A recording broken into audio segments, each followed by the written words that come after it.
corrupts. But without going into the final point that absolute power corrupts absolutely, we can talk about the life of one of Nigeria's notable figures in jurisprudence. A man who, in spite of occupying a position of easy, though corrupt enrichment, chose to be guided by his faith convictions by remaining fair and just to those he had clear powers over. I was born in Kaguru, Kaura local government of Kaduna State in 1949.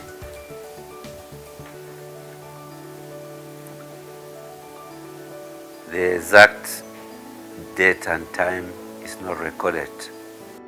Calling this the story of Justice Pius Akaahs would amount to gross injustice to a life that would cover volumes in human compassion, professional integrity, self-restraint, and a conviction that man is at best nothing and must therefore look to the heavens for continuous guidance. After his study of law, Justice Akaahs opted to do the youth service first, and when he eventually graduated from law school, took up appointment as state counsel in the old North Central State. Justice Akaahs has quite a number of events that tested his resolve not to depart from his childhood introduction to godliness, but his resolve to stay on the side of probity as a member of a panel hearing election appeals easily comes to mind. From January to August of 2004, I was in Port Harcourt, when again I was moved to Lagos because of an incident that took place. We had taken appeals emanating from the senatorial and House of Reps elections that took place in 2003, and so we took the appeals, but along the line there was conflict of interest because two of my colleagues felt we should give judgment to those who were appealing, and I said no, based on the facts. I can't see how we could give judgment to them. Of course, one of them said government was interested, and I said we don't have to give judgment based on what government wants, but it should be based on the facts and the law applicable. So it was because of that that I was moved to Lagos in August of 2004. Moved to Lagos? Was he being punished for standing up for justice? The movement, more or less, from Port Harcourt to Lagos was more to protect me because apparently some of the people that were interested were based in Port Harcourt. So it wasn't a punitive measure. Well, that should elicit one big sigh of relief. Justice Akaahs lived to receive commendation for his stance in that election case. Standing up to two legal voices, a situation not made better by government's background interest in the case, according to his colleagues, must have been a near ordeal for a lone dissenting voice. But Justice Akaahs stayed true to his faith in God, which was acquired from early biblical injunctions on a virtuous life. I was born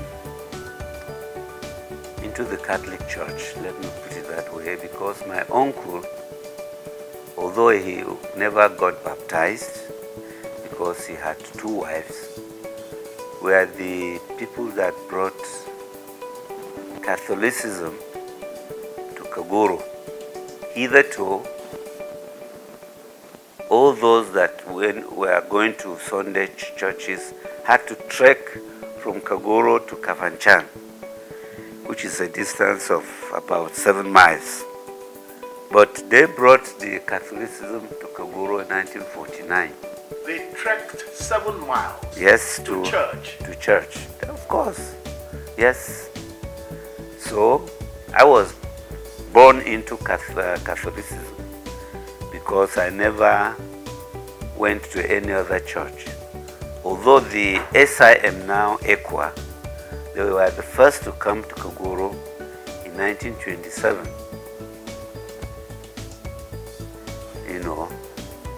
So I would want to say we are either first or second generation Catholics.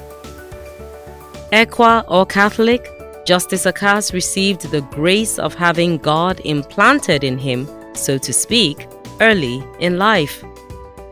But let's not rush past the man Justice Akaahs owes a lot to for getting a good dose of God in childhood. The uncle he talked about. Though he didn't go to school, he was quite enlightened. And he associated himself with those who had some education. So he appreciated the value of education. And I know on Sundays he will either carry me on his bicycle to church, or I will trek to church. This time around, it was not 7 miles again.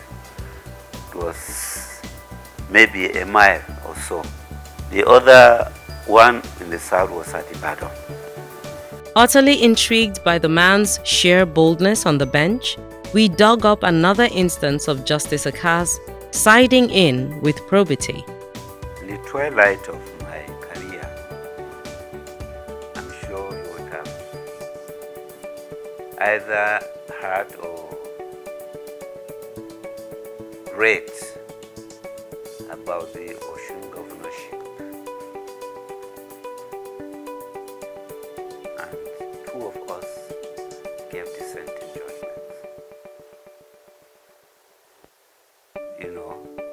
Saying that the person who won the election was being schemed out of it by INEC.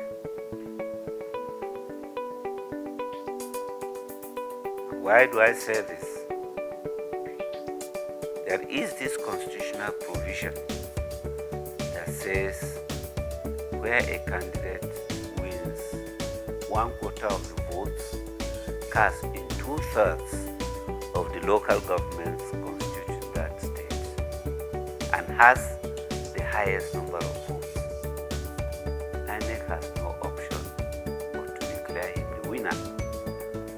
But in that case, INEC decided to say that the election was inconclusive and went to organize a rerun in some polling areas, which is not the law. The law is, has the man won 1/4 of the votes? If the answer is yes, in 2/3 of the local governments constituting the state, the answer is yes. Did he have the highest number of votes cast? It's yes. So, why declare the election inconclusive? Let whoever is challenging it, let him go to the tribunal and say he ought not to have been declared because of so. Not for INEC to declare the results inconclusive. Justice Akaahs repeated to us that his Catholic background helped him resist the influence the head of the election panel we mentioned earlier wanted to exert on him. He doesn't regret his rosary remaining a constant companion in those heady days. The sheer solemnity of Justice Akaahs' home has a pull you can't easily dismiss. Mrs. Akaahs joined us at a stage of our interaction with Justice Akaahs. There was a final question though, his advice to young practitioners on the bench on how to navigate the landmines of law and adjudication and retain one's conscience and sense of right. Stick to your oath of allegiance and oath of office, and make sure that for every case that comes, be very conversant with the issues at stake. Make sure you have your facts, and make sure you apply the right law. The law. Right? It's as simple as mathematics. People think, don't consider the personalities involved. Because if you are thinking of the personalities, then you are breaching the oath you have taken, that you will do right to all manner of people,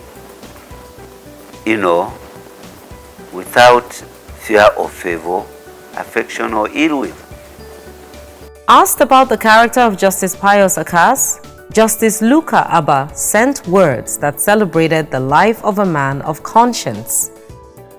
I firmly, honestly, and truthfully endorse Justice Akaahs as somebody naturally born with an unblemished character and a very high sense of integrity, worthy of emulation.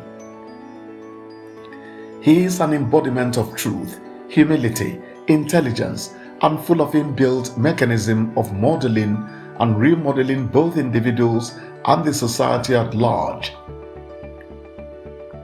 He is courageous and fearless in his dispensation of justice to all manner of people, irrespective of their status in the society. He is a pace setter and an achiever. In fact, he tenaciously cherishes and holds on to integrity as if that is his only purpose in life. He is a life changer and epitomizes what a gentleman should be. No wonder that in my valedictory speech at my retirement, I endorsed him as my first and principal mentor in my sojourn in this turbulent world of uncertainties. Justice of the Supreme Court, Pius Akaahs, is a light and a torchlight of generations yet to see the surface of this earth. His character is an example of God's creation of good people in this universe. May his life continue to shine for posterity, and may he be part of the success story, even in your organization and endeavors. Amen. The comments of iconic solicitor and advocate Joseph Bodurin Daudu were equally edifying. All I know that he's a man of the utmost integrity, that the Nigerian bench, that has adorned the Nigerian bench. He used his experience to guide, at times to be firm, to be stern, and to guide all of us through. But one thing we never heard about him was that his decisions were corrupted by some ulterior motives. Nobody till today, and as a matter of fact, has ever come to say, I gave Justice Akaahs money to do X, Y, Z. That was unthinkable, it's unheard of. Quiet, simple, but resolved on the side of truth and honesty, Justice Akaahs remains thankful to Providence for letting him benefit from a good moral upbringing.